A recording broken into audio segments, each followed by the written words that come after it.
As stated in an article by Luke Manduit, posted in the Educational Action Research Journal, the practice of collecting feedback from students is well established at the university level, with student feedback used to give information to teachers on their instructional practices and as part of performance appraisal. For the purposes of today's video, we will focus more on the former, that is, using student feedback to improve teaching strategies and course design.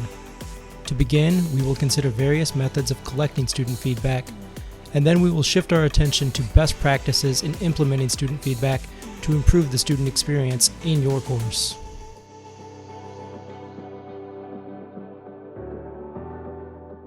Dr. Peter Selden, a distinguished professor at James Madison University, once said of feedback that, just as students need feedback and guidance to correct errors, faculty members require feedback and helpful direction if they are to improve their own performance.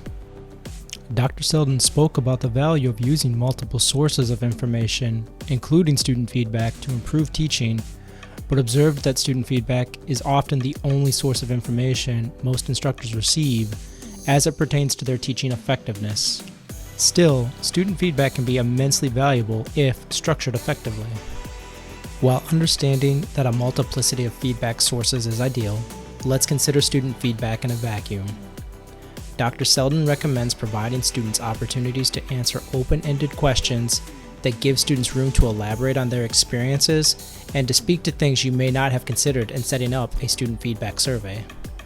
Conversely, student feedback surveys should also include diagnostic questions that relate to specific and observable teaching behaviors. Such diagnostic questions could include asking students, did the instructor use frequent examples during class? Were students addressed by name? Were assigned readings sufficient or too difficult? Furthermore, so that students can answer questions with specificity, questions should be presented on a scale rather than calling for a simple yes or no response. You're likely thinking to yourself, we already do this at OUWB through course evaluations, which is indeed true.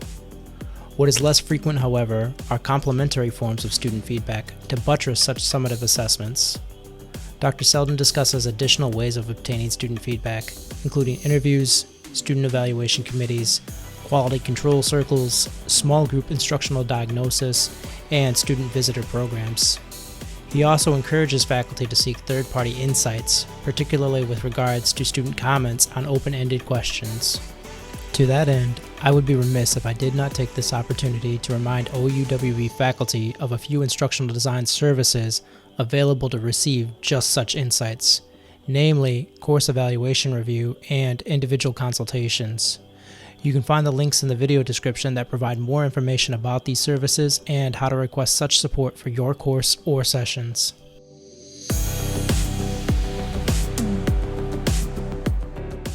Even with third-party support and guidance, student feedback can be overwhelming when you first review it. Fortunately, there are a few simple things you can do to effectively digest, learn from, and implement student feedback to improve your teaching year over year.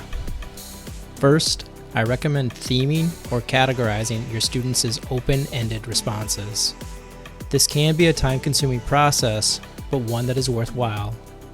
By categorizing student responses, you get a better sense of what are common student sentiments and which comments are more isolated. Once you know what the big themes are, you can proceed to the next step, prioritizing your changes. During prioritization, identify one or two themes from your students' comments that you feel you have the agency to change in your course or lecture. Brainstorm potential changes to address student feedback and consider discussing such changes with your students to gain additional insight about how feasible such changes might be. Once you have identified the changes you will make, commit to making those changes. Come up with an action plan to implement your changes and update your evaluation form to give students an opportunity to provide feedback about how such changes impacted their learning experience. In this way, you have completed the feedback loop and can continue assessing, theming, brainstorming, and implementing changes to your course. To conclude, student feedback is a valuable component of the learning process.